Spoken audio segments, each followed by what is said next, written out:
এই সমাজটা সংস্কার করে রাসূল সাল্লাল্লাহু আলাইহি সাল্লামের সমাজের মতো করতে হবে। এই জন্য সালাফি মানহাজের সমাজ সংস্কারের শর্ত হলো তিনটা। কয়টা? তিনটা শর্ত। তার একটা হলো চেঞ্জ অফ এডুকেশন, শিক্ষার পরিবর্তন।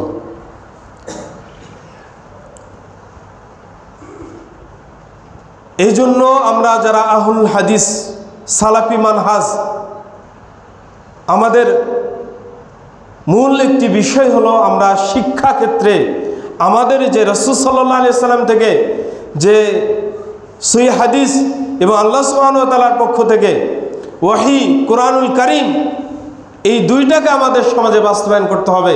এই জন্য আমরা তৎপর এবং গুরুত্বপূর্ণ ভূমিকা আমরা পালন করতেছি এবং করব ইনশাআল্লাহ।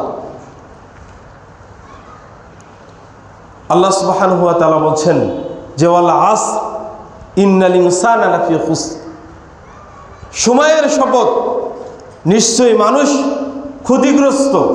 প্রত্যেকটা মানুষ ক্ষতির মধ্যে নিমজ্জিত। প্রত্যেকটা মানুষ মানেই ক্ষতিগ্রস্ত। একথা আল্লাহ সুবহানাহু ওয়া তাআলা বলছেন। ইন্নাল ইনসানা, আল ইনসান, এই শব্দের শুরুতে যে আলিফ লাম আছে, এই আলিফ লামটা হলো ইস্তেগরাকি। আলিফ লামে ইস্তেগরাকি। যত মানুষ আছে, হিন্দু হোক, খ্রিস্টান হোক, বৌদ্ধ হোক, মুসলিম হোক, যত মানুষ আছে সবগুলোই ক্ষতিগ্রস্ত। আল্লাহ সুবহানাহু ওয়া তাআলা বলছেন ইল্লাল্লাযীনা আমানু, তবে ওই সমস্ত ব্যক্তি ক্ষতিগ্রস্ত নয় যারা ঈমান আনয়ন করে। কি করে? ঈমান আনয়ন করে। এখানেই কথা। এই জন্য সকল কিছুর ঊর্ধ্বে হলো ইলম, জ্ঞান অর্জন করতে হবে। আল্লাহ সম্পর্কে জানতে হবে, রাসূল সম্পর্কে জানতে হবে, কিতাব সমূহ সম্পর্কে জানতে হবে, ফেরেশতা সম্পর্কে জানতে হবে, পরকাল সম্পর্কে জানতে হবে, তাকদীরের ভালো মন্দ সম্পর্কে জানতে হবে। আল্লাহ সুবহানাহু ওয়া তাআলা বলছেন তবে তারা ক্ষতিগ্রস্ত নয় যারা আল্লাহ সুবহানাহু ওয়া তাআলার উপর ঈমান আনয়ন করে। মারিফাতুল্লাহ, আল্লাহর পরিচয় সম্পর্কে জানতে হবে। আজকে বাংলাদেশ এমন একটি রাষ্ট্র যেখানে বিশুদ্ধ আকীদা, আল্লাহ সম্পর্কে বিশুদ্ধ বিশ্বাস পাওয়া খুবই মুশকিল। ইদানিং আমাদের সালাফি মানহাজের প্রতিষ্ঠানগুলো হওয়ার কারণে আল্লাহ সম্পর্কে সঠিক বুঝ আজকে বাংলার জমিনে দেওয়া সম্ভব হচ্ছে। তাছাড়া ক্লাস 1 থেকে নিয়ে বিসিএস ক্যাডার পর্যন্ত হয়ে যায়, কিন্তু বিসিএস ক্যাডার হওয়ার পর সে আল্লাহকে চিনতে পারে না। সে বলে আল্লাহ বলতে কিছুই নেই, পৃথিবীটা প্রকৃত নিয়ম, এমনিতেই সৃষ্টি হয়েছে। তার মানে তার শিক্ষা মূলত শিক্ষা নয়, এই শিক্ষা হলো দুনিয়ামুখী শিক্ষা। আর আমরা যে সমাজ সংস্কারের যে পূর্ব শর্ত উল্লেখ করি, জ্ঞান, সেই শিক্ষা পরকালীন শিক্ষা, যেই শিক্ষার মাধ্যমে আপনি আল্লাহকে চিনতে পারবেন, যেই শিক্ষার মাধ্যমে আপনি রাসূলকে চিনতে পারবেন। আজকের শিক্ষা কোনটা? শিক্ষা কোন শিক্ষা চলছে? দাওরা হাদিস শেষ করার পর সে বলল আল্লাহ সব জায়গায় বিরাজমান। এই শিক্ষাই কি রাসূলের শিক্ষা? এই শিক্ষাই কি আল্লাহর শিক্ষা?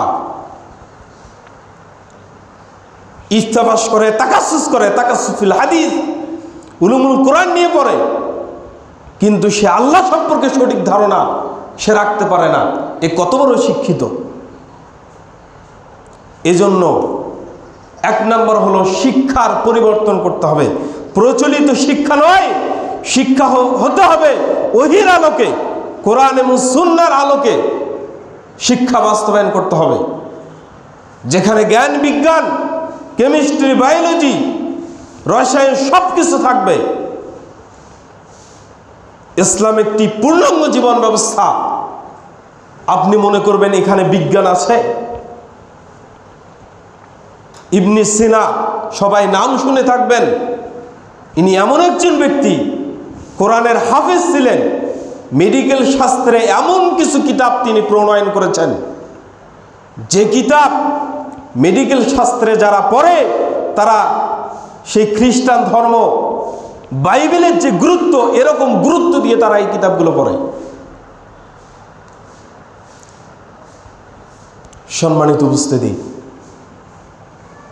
প্রকৃত শিক্ষাই হচ্ছে ইসলাম, প্রকৃত শিক্ষাই হচ্ছে আল্লাহর শিক্ষা, রাসূলের শিক্ষা। আল্লাহ সুবহানাহু ওয়া তাআলা বলছেন, ইকরা বিসমি রাব্বিকাল্লাযী খলাক, তুমি পড়ো তোমার রবের নামে যিনি তোমাকে সৃষ্টি করেছেন। পড়ার পর, মাস্টার ডিগ্রি পড়ার পর সে আল্লাহকে চেনে না, তার সৃষ্টিকর্তাকে চেনে না। এই শিক্ষা কি শিক্ষা? এই প্রচলিত শিক্ষাকে কবর দিয়ে ওহির শিক্ষা বাস্তবায়ন করতে হবে। আল্লাহ সুবহানাহু ওয়া তাআলা বলছেন, ইল্লাল্লাযীনা আমানু, তবে তারা ক্ষতিগ্রস্ত নয় যারা ঈমান আনয়ন করেছে। ঈমান আনয়ন করতে গেলে আপনাকে আল্লাহর প্রতি বিশ্বাস স্থাপন করতে হবে, রাসূলের প্রতি বিশ্বাস স্থাপন করতে হবে, ফেরেশতাদের প্রতি বিশ্বাস স্থাপন করতে হবে, পরকালের প্রতি বিশ্বাস স্থাপন করতে হবে, তাকদীরের ভালো মন্দের প্রতি বিশ্বাস স্থাপন করতে হবে, কিতাবের প্রতি বিশ্বাস স্থাপন করতে হবে। কিতাবে কি আছে আজকেও আমরা বলতে পারি না। আজকে মুসলিম বাঙালি 90% মুসলিম, কিন্তু কোরআন পড়তে জানে না।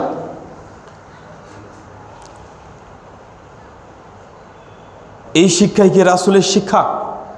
এই শিক্ষাই কি আল্লাহ রাসূল সাল্লাল্লাহু আলাইহি ওয়াসাল্লাম তার সমাজে বাস্তবায়ন করেছেন? এই জন্য সম্মানিত উপস্থিতি, আমাদের শিক্ষার ক্ষেত্রে প্রত্যেকটা আহলুল হাদিস সমাজ, প্রত্যেকটা সালাফি সমাজ এদের দায়িত্ব নিতে হবে। আমাদের শিক্ষা ব্যবস্থাটা যেন ওহীভিত্তিক শিক্ষা হয়, যেখানে সঠিক মানহাজ থাকবে, বিশুদ্ধ আকীদা থাকবে, যেখানে ইসলাম সম্পর্কে সঠিক ধারণা থাকবে, যেখানে জ্ঞান বিজ্ঞানের চর্চা হবে, প্রত্যেকটা সেক্টর যেখানে থাকবে, এমন একটি যুগ উপযোগী বিশুদ্ধ শিক্ষা ব্যবস্থা চালু করা প্রত্যেকটা আহলুল হাদিস সমাজের উপর অপরিহার্য কর্তব্য হয়ে দাঁড়িয়েছে।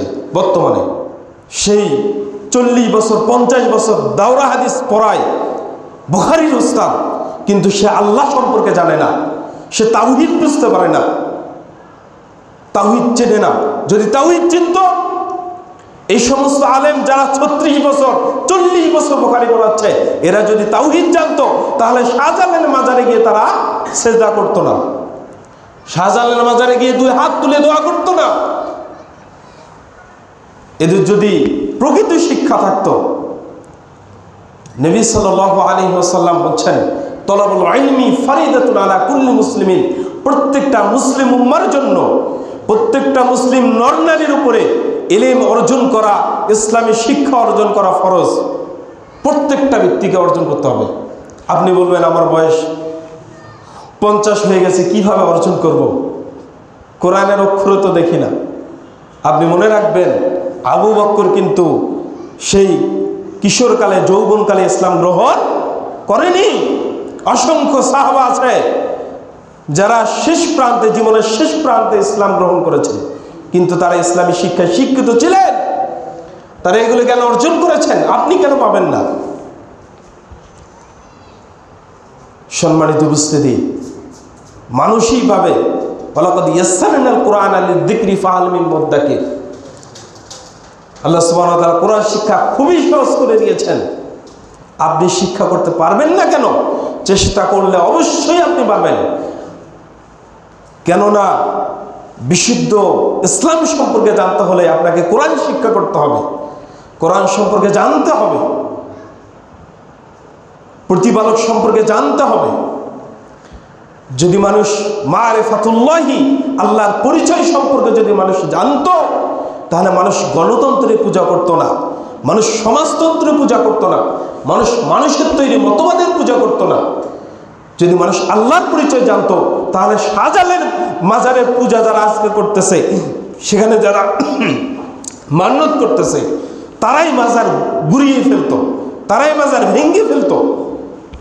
কেন ভেঙে ফেলছে না? প্রকৃত শিক্ষা তাদের মাঝে নাই। আল্লাহ নবী সাল্লাল্লাহু আলাইহি ওয়াসাল্লাম বলেন, আলী রাদিয়াল্লাহু তাআলা আনহুকে তুমি ছাড়বে না?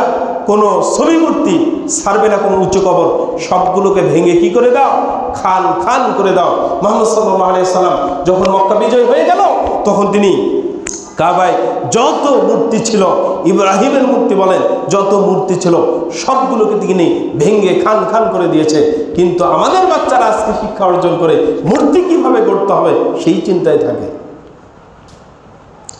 সম্মানিত উপস্থিতি, একদল লোক যারা দুনিয়ার শিক্ষায় শিক্ষিত হয়ে ইসলামকে ধ্বংস করতেছে, আর একদল লোক ইসলামী শিক্ষায়, ইসলামের ভুল শিক্ষায় শিক্ষিত হয়ে ইসলামকে নষ্ট করতেছে, ধ্বংস করতেছে। এই জন্য আহলুল হাদিসের অবস্থান হলো সমাজে বিশুদ্ধ আকীদার চর্চা হবে, বিশুদ্ধ ইসলামের চর্চা হবে, ওহীর চর্চা হবে, কোরআন সুন্নাহর চর্চা হবে। এই জন্য আল্লাহ সুবহানাহু ওয়া তাআলা বলছেন, তারা ক্ষতিগ্রস্ত নয় যারা ঈমান আনয়ন করেছে। যারা কি করেছে? ঈমান আনয়ন করেছে। সুবহানাহু ওয়া তাআলা বলছেন, ওয়া আমিলুস সালিহাত, এবং তারা কি করেছে? সৎকর্ম করেছে। কি করেছে? সৎকর্ম করেছে। 2 নম্বর, 1 নম্বর ইলম, জ্ঞান অর্জন করতে হবে। যে কোনো বয়সে আপনি উপনীত হন না কেন, আপনাকে জ্ঞান চর্চা করতে হবে, ইসলাম নিয়ে চর্চা করতে হবে। আমাদের বাংলাদেশ জমিয়তে আহলে হাদিসের মাসিক পত্রিকা তরজামানুল হাদিস, সাপ্তাহিক আরাফাত, কমপক্ষে এগুলো সংগ্রহ করতে হবে। প্রায় সেখানে 50 থেকে 60 বা এর অতিরিক্ত প্রশ্ন উত্তর সেখানে প্রদান করা হয়েছে। আপনার আনুষঙ্গিক যে প্রশ্নের আপনি সম্মুখীন হবেন, ইবাদত বন্দিগি করতে গেলে আপনি যে প্রশ্নের সম্মুখীন হবেন, ওখানে আপনার সবগুলো সমাধান দেওয়া আছে। আপনি এগুলো গ্রহণ করুন, সংরক্ষণ করুন, এগুলোর পরে আপনি জ্ঞানের বিকল্প নেই। আহলুল হাদিস অজ্ঞ ব্যক্তি নয়। আহলুল হাদিস যে জ্ঞান বিজ্ঞান চর্চা করে, জ্ঞান বিজ্ঞান চর্চা করতে হবে। 2 নম্বর, আল আমালু বিহি, যখন আপনার বিশুদ্ধ জ্ঞান হবে, এই অনুযায়ী আপনাকে কি করতে হবে? আমল করতে হবে। কি করতে হবে? আমল করতে হবে। ইন্নাল্লাযীনা আমানু ইল্লাল্লাযীনা আমানু ওয়া আমিলুস সালিহাত, সৎকর্ম করতে হবে। যারা সৎকর্ম করে এরা ক্ষতিগ্রস্ত নয়। 1, ঈমান আনয়ন করতে হবে, ঈমান, ইলম, জ্ঞান অর্জন করতে হবে জ্ঞানের মাধ্যমে। 2, এই জ্ঞান অনুযায়ী আল আমালু বিহি, জ্ঞান অনুযায়ী আপনাকে আমল করতে হবে। জ্ঞান অনুযায়ী কি করতে হবে? আমল করতে হবে। আজকে আমি এখানে আপনার সামনে কিছু কথা বলে গেলাম, রাসূলের কিছু হাদিসের অনুবাদ করে গেলাম। এখন এই কথা শোনার পর, এই আলোচনা শোনার পর যদি আপনার জীবনে আপনি বাস্তবায়ন না করেন, তাহলে আপনি কোন কাতারে পড়ে যাবেন? কোন কাতারে পড়ে যাবেন? ক্ষতিগ্রস্তের কাতারে পড়ে যাবেন। ইন্নাল ইনসানা লাফি খুসর, প্রত্যেকটা ব্যক্তি ক্ষতিগ্রস্ত, এই কাতারে পড়ে যাবেন।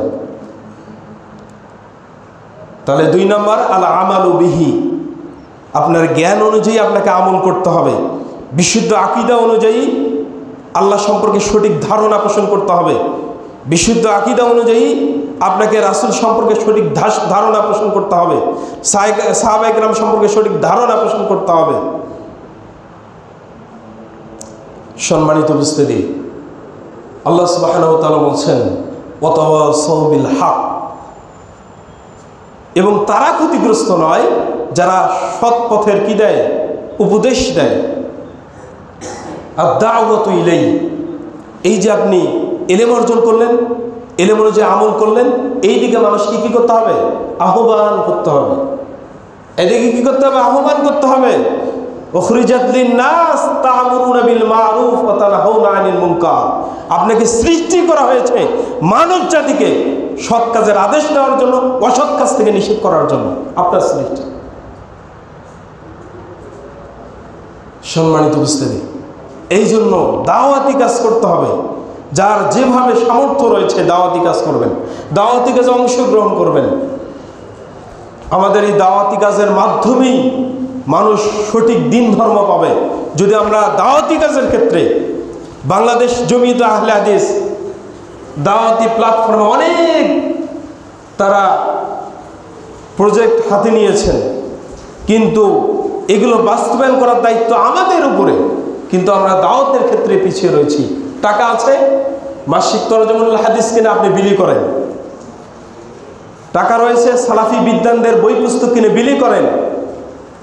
যেহেতু আল্লাহ আপনাকে সমর্থ দিয়েছে, আপনাকে টাকা পয়সা দিয়েছে, সঠিক ব্যাপার আপনাকে করতে হবে। কেননা আল্লাহ রাসূল সাল্লাল্লাহু আলাইহি ওয়াসাল্লাম বলছেন, ইয়াতবাউল মাইয়িতা সালাসাতুন, মৃত ব্যক্তি তিনটা জিনিস অনুসরণ করে। কয়টা জিনিস? তিনটা জিনিস অনুসরণ করে। নবী সাল্লাল্লাহু আলাইহি ওয়াসাল্লাম বলছেন যে ইয়াতবাউহু আহলুহু ওয়া মালুহু ওয়া আমালুহু, এই মৃত ব্যক্তির অনুসরণ করে তার মাল, তার পরিবার পরিজন এবং তার যে আমল, এই তিনটা জিনিস অনুসরণ করে। ফারজু আহলু ওয়া মালুহু, কিন্তু কবরে যাইতে না যাইতেই তার দুইটা জিনিস কি হয়ে ফিরে আসে। ওয়ায়াবকা আমালুহু, একটা জিনিসই থাকে, সেটা হচ্ছে আমল। সেটা কি? আমল, সৎকর্ম। দুনিয়াতে অনেক টাকা পয়সা হয়ে গেছে, কিন্তু আপনি এগুলো ইসলামের পথে সঠিক দিন ধর্মের ব্যাপারে আপনি খরচ করেন না, কৃপণতা করেন, তাহলে এই সম্পর্কে আপনাকে জবাবদিহি করা হবে, করতে হবে না জবাবদিহি। সুম্মা লা তুসআলুন্না ইয়াওমাইদিন আনিন নাঈম, কিয়ামতের দিন প্রত্যেকটা ব্যক্তিকে মানুষের নিয়ামত সম্পর্কে জিজ্ঞাসা করা হবে। টাকা পয়সা নিয়ামত, বাড়ি গাড়ি নিয়ামত, পরিবার পরিজন নিয়ামত। পরিবার পরিজন অনেক ছেলেমে হয়ে গেছে, এটাকে ইসলামী শিক্ষা শিক্ষিত করতে হবে, পরিবারে ইসলাম রাখতে হবে, পর্দা রাখতে হবে, বাচ্চাদেরকে বিশুদ্ধ আকীদা শিক্ষা দিতে হবে। এটা আপনার দায়িত্ব, এইটাই আপনার থাকবে। আর যা কিছু দুনিয়াতে রেখে গেলে সবগুলো কি হয়ে যাবে? মরতে না মরতেই আপনার সবগুলো ভাগ বাটোয়ারা শুরু হয়ে যাবে।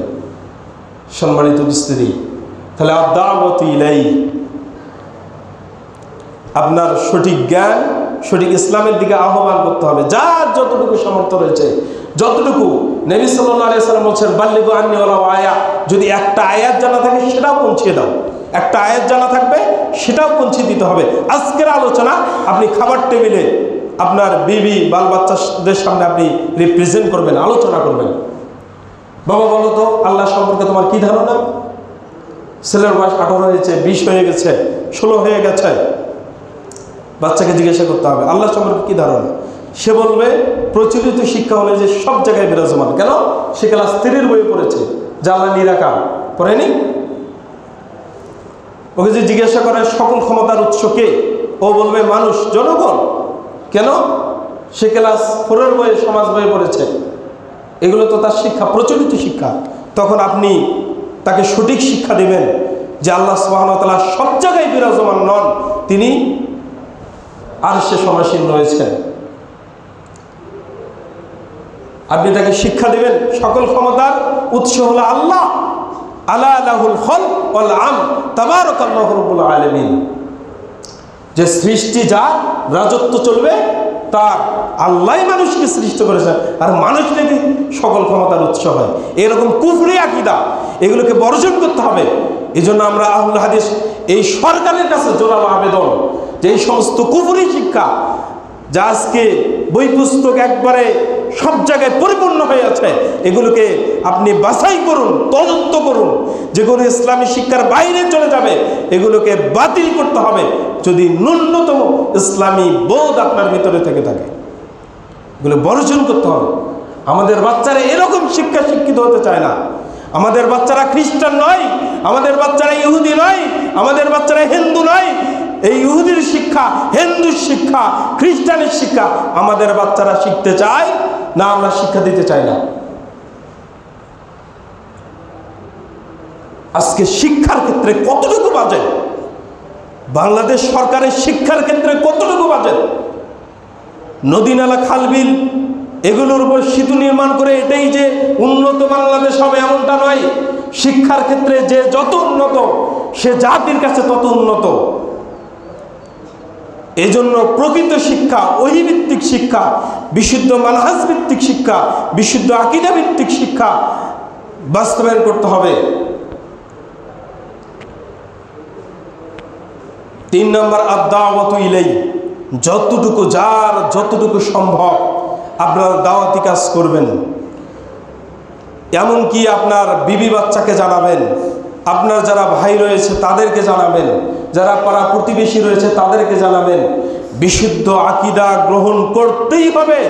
আপনি যেমন জান্নাতে যেতে চান, নবী সাল্লাল্লাহু আলাইহি ওয়াসাল্লাম বলেছেন যে নিজের জন্য যা তুমি পছন্দ করো, তোমার ভাইয়ের জন্য কি করবে তাই পছন্দ করবে। ভাই বিপদে আছে, সুন্নাহ পরিপন্থী কাজ করতেছে, পীরের আওতাভুক্ত রয়েছে, ইসলামের নামে যে বিভ্রান্তকর আকীদা রয়েছে এগুলোর মধ্যে রয়েছে, আপনাকে দাওয়াতি কাজ করতে হবে। আপনি যেমন জান্নাতে যেতে চান, আপনার জন্য যেমন আপনি জান্নাত পছন্দ করেছেন, আপনার ভাইয়ের জন্য, আপনার পরিবারের জন্য, আপনার সমাজের জন্য জান্নাতেই পছন্দ করতে হবে। এই জন্য আর দাওয়াতু ইলাই, দাওয়াতি কাজ করার ক্ষেত্রে কোনো আপোষ চলবে না, দাওয়াতি কাজ চলবেই চলবে ইনশাআল্লাহ। 4 নম্বর, আল্লাহ সুবহানাহু ওয়া তাআলা বলছেন ওয়াতাওয়াসাউ বিস-সাবর। তারা কি করে? বিপদের সময় ধৈর্য ধারণ করে। আস-সাবরু আলাল আযাব, বিপদের সময় ধৈর্য ধারণ করতে হবে, কষ্টের সময় ধৈর্য ধারণ করতে হবে। সম্মানিত উপস্থিতি, যতই কষ্ট আসুক না কেন, যতই বাধা আসুক না কেন, সমাজ আপনাকে পরিবর্তন করুক না কেন, বিশুদ্ধ আকীদা, বিশুদ্ধ মানহাজ গ্রহণ করার কারণে আপনি যতই সমাজের কাছে অপ্রিয় হন না কেন, আপনি পরিবারের কাছে যতই অপ্রিয় হন না কেন, আপনাকে এর উপরে কি করতে হবে? ধৈর্য ধারণ করতে হবে। মনে রাখবেন, নবী মুহাম্মদ সাল্লাল্লাহু আলাইহি সাল্লাম যখন ইসলাম নিয়ে এসেছেন, শুধুমাত্র সেটা আবু বকর গ্রহণ করেছে, বাকি কেউ গ্রহণ করতে নারাজ ছিল, কেউ গ্রহণ করতে চায়নি। দাওয়াতের মাধ্যমে সেই বিপদের সময় ধৈর্য ধারণের মাধ্যমে আল্লাহ রাসূল সাল্লাল্লাহু আলাইহি সাল্লাম তার সমাজে ইসলামকে বাস্তবায়ন করেছেন। আমরা এই দাওয়াতের উপরে রয়েছে, এই মূলনীতির উপরে রয়েছে। মুহাম্মদ সাল্লাল্লাহু আলাইহি সাল্লাম উনি তার সমাজে দাওয়াতের মাধ্যমে সমাজে বিস্তার লাভ করেছেন। আমরাও আজকের এই প্রচলিত যে সমাজ ব্যবস্থা, প্রচলিত যে ইসলামের অবস্থা, ইসলাম সম্পর্কে মানুষের বিশ্বাস, আল্লাহ সম্পর্কে মানুষের বিশ্বাস, আমরাও ধৈর্য ধারণ করে, শত বাধা আসলেও আমরা এর উপরে ধৈর্য ধারণ করে আমরা বিশুদ্ধ সে ওহির দাওয়াত আমরা সমাজকে দেব ইনশাআল্লাহ। এই প্রতিজ্ঞাবদ্ধ হতে হবে। যে কোনো বিপদে আপনি ধৈর্য ধারণ করবেন। ধৈর্যের কোনো খারাপ ফল হয় না, ধৈর্যের ফলাফল কি হয়? ভালো হয়। কেন? ইন্নাল্লাহা মা'আস সাবিরিন। ধৈর্যশীলদের সাথে কে আছেন? আল্লাহ আছেন। আল্লাহর সাহায্য তার উপরে আছে, আল্লাহর রহমত তার উপরে আছে। ধৈর্য ধারণ করতে হবে। আমরা যে কোনো ব্যাপারে আমরা অধৈর্য হয়ে যাই, এত বাধা, বন্ধ করে দিলাম, দাওয়াতি কাজ বন্ধ করে দিলাম, এত বাধা তো নিতে পারবো না, মসজিদ করতে এত বাধা, বন্ধ করে দিলাম। এক সময় ছিল যে যারা নতুন যখন সালাফি মানহাজের দাওয়াত বাংলাদেশের আনাচে কোনাচে ছড়িয়ে পড়ে, তখন এমন কিছু অবস্থা ঘটেছিল যে অনেকের লাশ ড্রেনে পড়েছিল, অনেকের লাশ ড্রেনে পড়েছিল, রাতারাতি খুন।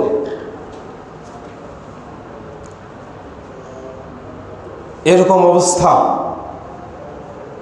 আজকে সেগুলো আল্লাহ সুবহানাহু ওয়া তাআলা দূরীভূত করে দিয়েছেন। কেননা জাল হক ও ঝাকল বাতিল, সত্য আসলে মিথ্যে কি হয়ে যাবে? বিলুপ্ত হয়ে যাবে। এই জন্য as-sabru আলাল আযাব, বিপদের সময় ধৈর্য ধারণ করতে হবে। সূরা আসর তো আমরা প্রায় কন্টিনিউ পড়ি না সালাতে, কিন্তু সূরা আসরের মধ্যে অসংখ্য তথ্য লুকায়িত রয়েছে। ইমাম শাফি বলছেন, যদি আল্লাহ কোরআনের অন্য কোনো সূরাকেই যদি নাজিল না করত, তাহলে লাকাফাত এই সূরা আসরটাই মানুষের জন্য যথেষ্ট হয়ে যেত। সুবহানাল্লাহ। মানে এই সূরা আসরের ভিতর কোরআনের সারমর্ম যত কথা আছে সবগুলো সূরা আসরের ভিতরে আছে। সুবহানাল্লাহ। এত তথ্যবহুল সূরা। তাহলে আজকের আলোচনা দ্বারা আপনি কতটুকু বুঝতে পারলেন? 1 নাম্বার, জ্ঞান অর্জন করতে হবে। যে কোনো বয়স, মুখে আসে না, চেষ্টা করতে হবে। চেষ্টা করতে করতে মারা যান, সমস্যা নেই। চেষ্টা করতে করতে মারা যান। আপনি আল্লাহর কথা না বুঝে মরবেন কেন? বাঙালিদের একটা বড় কি অপূর্ণতা কি, তারা আল্লাহর কথা বুঝতে পারে না। যে আল্লাহ তাকে দুনিয়াতে নিয়ে আসলো, দুনিয়াতে খাওয়াচ্ছে, পড়াচ্ছে, চলাচ্ছে, কর্ম করার ক্ষমতা দিয়েছে, যা ইচ্ছা তাই করতেছে, সে আল্লাহ সম্পর্কে সে জানতেছে না, আল্লাহর কথা বুঝতেছে না। মানুষ কত বড় অকৃতজ্ঞ যে মানুষ আল্লাহর কথা বুঝতে পারে না। এটা আমাদের ব্যর্থতা, আমরা আল্লাহর কথা বুঝতে পারি না। এজন্য মৃত্যুর আগ পর্যন্ত আপনি এলেমের সাথে থাকবেন। মৃত্যুর আগ পর্যন্ত কিসের সাথে থাকবেন? এলেমের সাথে থাকবেন। আমি তো জ্ঞান অর্জন করতে পারি নাই, এখন আমি কি করব?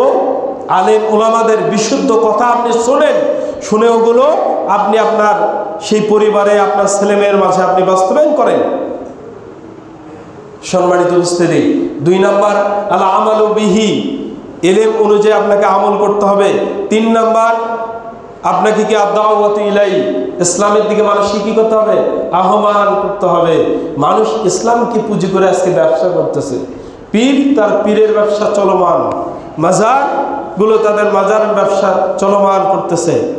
এমনিভাবে ইসলামকে পুঁজি করে আজকে অসংখ্য সেই সন্ত্রাসবাদ তৈরি হয়েছে ইসলামকে পুঁজি করে। অথচ ইসলাম এই সমস্ত সুফিবাদ, এই সমস্ত কাদরিয়াবাদ, এই সমস্ত সেই সন্ত্রাসবাদ, এগুলোকে ইসলাম সমর্থন করে না। ইসলামের অবস্থান একেবারেই ঊর্ধ্বে। অথচ ইসলামকে পুঁজি করে এগুলো মানুষ সমাজে বাস্তবায়ন করতেছে। আল্লাহ সুবহানাহু ওয়া তাআলা আমাদের বিশুদ্ধ আকীদা, বিশুদ্ধ মানহাজ ধারণ করার তৌফিক দান করুক। সকল বলি আল্লাহুম্মা আমিন।